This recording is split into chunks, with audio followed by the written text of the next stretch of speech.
Hello everyone. ये हमारी video का नेक्स्ट टॉपिक है जीडीपी एंड एनडीपी। जीडीपी बहुत कॉमन टर्म है, हमने काफ़ी बार न्यूज़ में सुना है कि इंडिया की जीडीपी इम्प्रूव हो रही है या डाउन जा रही है। तो आज देखते हैं कि एक्चुअल में इसका मीनिंग क्या है। डेफिनेशन देखते हैं इसकी। It is the market value of final goods and services produced with in the domestic territory of the country during an accounting year including depreciation. अब ये जो पार्ट है इसका including depreciation and excluding depreciation, इसको हम further आगे जो हमारा आगे वाले आने वाले कुछ मिनट्स में करेंगे, जब हम इसका न्यूमेरिकल पार्ट देखेंगे या फॉर्मूला देखेंगे कि फॉर्मूला को कैसे यूज़ करेंगे हम, तब देखेंगे। फिलहाल के लिए हम इसका डेफिनेशन पे आते हैं। इसमें कहना चाह रहा है कि ये डोमेस्टिक टेरिटरी है, मान लेते हैं हम इंडिया है, तो इंडिया के अंदर जो अकाउंटिंग ईयर है 1 अप्रैल से लेकर 31 मार्च तक का, तो इंडिया में एक साल के अंदर जितने भी गुड्स एंड सर्विसेज हैं, जो फाइनल गुड्स है, अंतिम वस्तुएं जो हैं, उनका जो प्रोडक्शन हो रहा है, वो जो अंतिम वस्तुएं का उत्पादन हो रहा है और मार्केट में जो बिक रहे हैं, अंतिम वस्तुएं बन रही है, मार्केट में बिकती हैं, मार्केट में जा रही हैं, तो जो उनका मार्केट वैल्यू है, या आसान भाषा में कहूँ तो जो उनका परचेजिंग वैल्यू है, परचेजिंग जो प्राइस है उनका, अब मार्केट में जाएंगी। एक फ़ोन है, फ़ोन का उत्पादन हो रहा है इंडिया में, मार्केट में गया वो 10,000 रुपये उसकी कीमत है, तो जो हम आम आदमी है वो कितने का खरीदेगा? 10,000 रुपये का, यानी कि 10,000 रुपये क्या हुई उसकी परचेजिंग वैल्यू हो गई, उतने में खरीद रहा है। ठीक है, तो जो परचेजिंग वैल्यू है उसे बोलेंगे हम जीडीपी।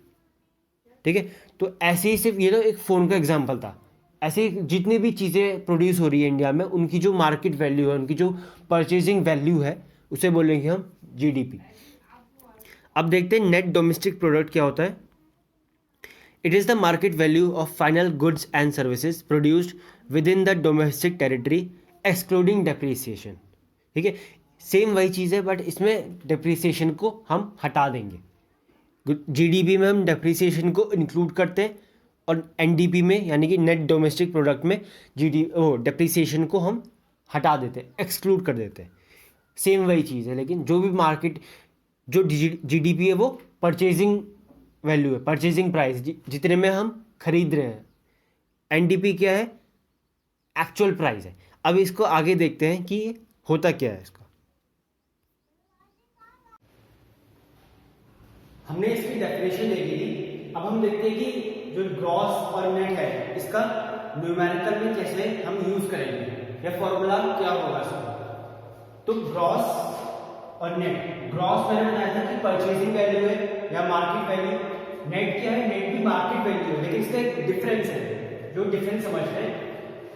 फॉर एग्जाम्पल हम एक फोन लेते हैं, फोन लिया हमने 10,000 रुपीज का 2019 में, हमने एक साल यूज करा, इसको बेचने गए हम 2020 में, लेकिन 10,000 में खरीदा था, तो क्या 10,000 का बिकेगा?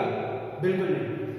फॉर एग्जाम्पल क्या मानते हैं, ये बिका 8,000 का, तो जो ये 10,000 है, ये तो होगी इसकी gross value, gross domestic product, और जो 8,000 है ये होगी इसकी नेट वैल्यू। तो जब भी ग्रॉस बोलते हैं हम, तो हम उसमें कुछ माइनस नहीं करते, यानी कि जो खर्चा लगा होता है वो हम उसमें माइनस नहीं करते हैं, डेप्रिसिएशन हम माइनस नहीं करते। ठीक है, नेट जब हम निकालते हैं नेट वैल्यू, तो हम उसमें पूरा जो बोलते हैं ना कट कुटाकर, तो वो चीज जो कट कुटाकर अमाउंट बचता है उसे बोलते हैं हम नेट वैल्यू। ठीक है, तो जो बीच का ये 2,000 का डिफरेंस है, ये है हमारा डेप्रिसिएशन। ठीक है, तो अगर हमारे पास ग्रॉस वैल्यू है और हमें नेट वैल्यू निकालनी है, तो हमें माइनस करना पड़ेगा डेप्रिसिएशन। अगर हमें नेट वैल्यू दे रखी है, ग्रॉस वैल्यू निकालनी है, तो हमें डेप्रिसिएशन प्लस करना पड़ेगा। तो अगर हमें ग्रॉस वैल्यू दे रखी है, मानते हैं हमारा 10,000, हमें नेट वैल्यू निकालनी है, तो अगर हम 10,000 में से माइनस कर देंगे 2,000, तो हमारा बच जाएगा 8,000, जो कि है नेट वैल्यू। तो अगर हम ग्रॉस से नेट पे जाना है, ग्रॉस को हमें नेट में कन्वर्ट करना है, तो हमें माइनस करना पड़ेगा डेप्रिसिएशन। अगर हमें नेट को कन्वर्ट करना है ग्रॉस में, तो हमें डेप्रिसिएशन को प्लस करना पड़ेगा, यानी कि ग्रॉस वैल्यू है परचेजिंग वैल्यू, जिस अमाउंट का या जिस प्राइस का हमने सामान खरीदा था मार्केट से, अब हम दोबारा बेचने गए मार्केट में, तो वो जितने का बिकेगा वो होगी उसकी नेट वैल्यू या एक्चुअल वैल्यू। नेट वैल्यू हम बोलते हैं ना कभी कि कट कुटाकर इतना पैसा बन रहा है हमारा, तो जो कट कुटाकर बनता है वो डेप्रिसिएशन होता है, ठीक है। तो कट कुटाकर जो बना उसे हम बोलते हैं नेट वैल्यू या नेट डोमेस्टिक प्रोडक्ट, और जो एक्चुअल में अमाउंट मिलता है हमें बोलते हैं उसे ग्रॉस वैल्यू या ग्रॉस डोमेस्टिक प्रोडक्ट।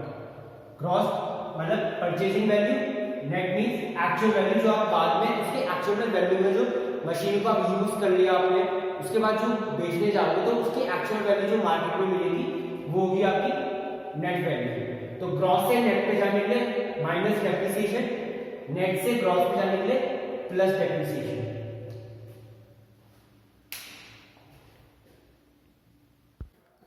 हमारा नेक्स्ट टॉपिक है अब factor cost and market price. पहले फैक्टर कॉस्ट देखते हैं। फैक्टर कॉस्ट को हम कारक लागत भी बोलते हैं।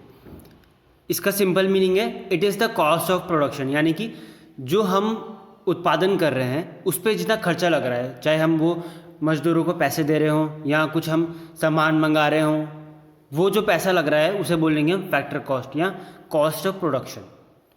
नेक्स्ट हमारा मार्केट प्राइस या बाजार मूल्य। It is the price of goods and services prevailing in the market, यानी कि अगर हम कुछ सामान लेने जा रहे हैं बाज़ार में और वो सामान मिल रहा है 10 रुपये का, तो जो 10 रुपये है वो मार्केट प्राइस है। इसे हम सेलिंग प्राइस भी बोलते हैं। It is also known as selling price. जो अगर आप कस्टमर हो, आप मार्केट में 10 रुपये का कुछ बिस्किट का पैकेट लेने जा रहे हो, तो जो 10 रुपये है वो आपका मार्केट प्राइस है। लेकिन अगर प्रोडक्शन के नज़रिए से देखें हम, जो उत्पादन करने वाला पर्सन है उसको 10 रुपये में नहीं बनेगा, वो बनेगा कम से कम 7 रुपये में। तो 7 रुपये जो है वो फैक्टर कॉस्ट है, यानी कि 7 रुपये उसको बनाने में खर्चा लग रहा है। लेकिन बाज़ार में कितने का मिल रहा है वो 10 रुपये का, तो 10 रुपये जो है वो मार्केट प्राइस है या सेलिंग प्राइस।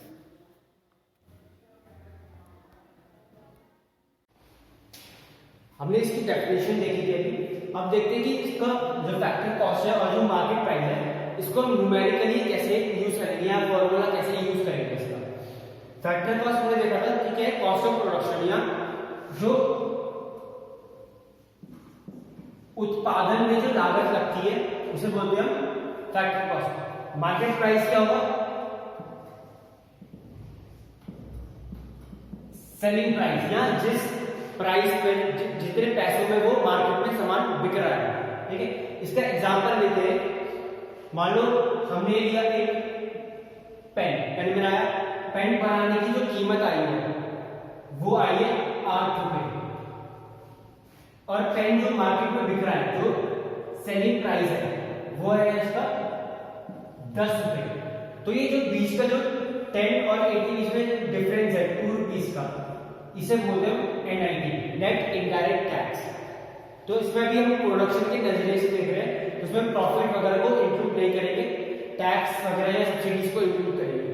तो जो 8 रुपए का पेन लेना, जाहिर सी बात है 8 रुपए का अगर कोई सामान बनाएगा तो 8 रुपए में तो बेचेगा नहीं, तो 8 रुपए का सामान बिका, बना 10 रुपए में बिका, तो जो 2 रुपए उसका बीच में डिफरेंस है वो है NIT, net indirect tax. Net indirect tax का फॉर्मूला हमने देखा था, इनडायरेक्ट टैक्स माइनस सब्सिडीज। यानी कि अगर कोई प्रोडक्शन कर रहा है, कोई उत्पादन कर रहा है फॉर्म, तो उसको टैक्स देना पड़ता है, सेल्स टैक्स हो गया, सर्विस टैक्स हो गया, वो चीजें उसको देनी पड़ती है। लेकिन सरकार की तरफ से उसको कुछ कंसेशन मिलता है ताकि वो और प्रोडक्शन कर पाए। अगर वो सरकार को सब्सिडी नहीं देगी तो वो और कॉस्टली बिकेगा सामान, ठीक है। ये 8 रुपए का बन रहा था 10 रुपए का बिका, क्यों? क्योंकि उसको सब्सिडी मिली है। अगर सब्सिडी नहीं मिलेगी तो वो 15 या 20 रुपए का बिकेगा। तो प्रोडक्शन को एनकरेज करने के लिए, एक्सपोर्ट को एनकरेज करने के लिए सरकार सब्सिडी देती है जो प्रोड्यूसिंग फर्म्स हैं। तो जो टैक्स दिया उसने, मान लो 10 रुपए टैक्स दिया, उसको सरकार ने कंसेशन दिया 8 रुपए का, तो बीच में क्या हुआ डिफरेंस, ये 2 रुपए। तो 2 रुपए क्या ये NIT, नेट इनडायरेक्ट टैक्स। यानी कि जितना बनाने में आपका खर्चा लगा प्लस जो आपने टैक्स दिया 2 रुपए, तो ये आ गया 10 रुपए। तो 10 रुपए जो आया 10 रुपए ये आपका मार्केट प्राइस है या सेलिंग प्राइस है। जितने इस प्राइस पर आप मार्केट में सामान बेचोगे या जो कस्टमर सामान खरीदेगा वो 10 रुपए खरीदेगा, आपका जो बनाने में खर्चा है वो कितने का है 8 रुपए। तो अगर फैक्ट्री कॉस्ट दे रखा है आपको और आपको मार्केट प्राइस में कन्वर्ट करना है, इसको बदलना है, तो आपको NIT को प्लस करना पड़ेगा इसमें।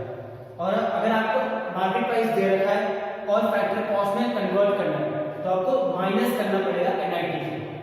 NIT की वैल्यू आपको दे रखी होगी, आपको कुछ नहीं करना, बस प्लस करना है और माइनस करना है। फैक्ट्री कॉस्ट दिया है, फैक्ट्री कॉस्ट मान लो 8 रुपए, तो आपको NIT प्लस कर देना है 2 रुपए, और अगर मार्केट प्राइस दे रखा है 10 रुपए तो आपको NIT माइनस कर देना है 2 रुपए, तो फैक्ट्री कॉस्ट की वैल्यू आ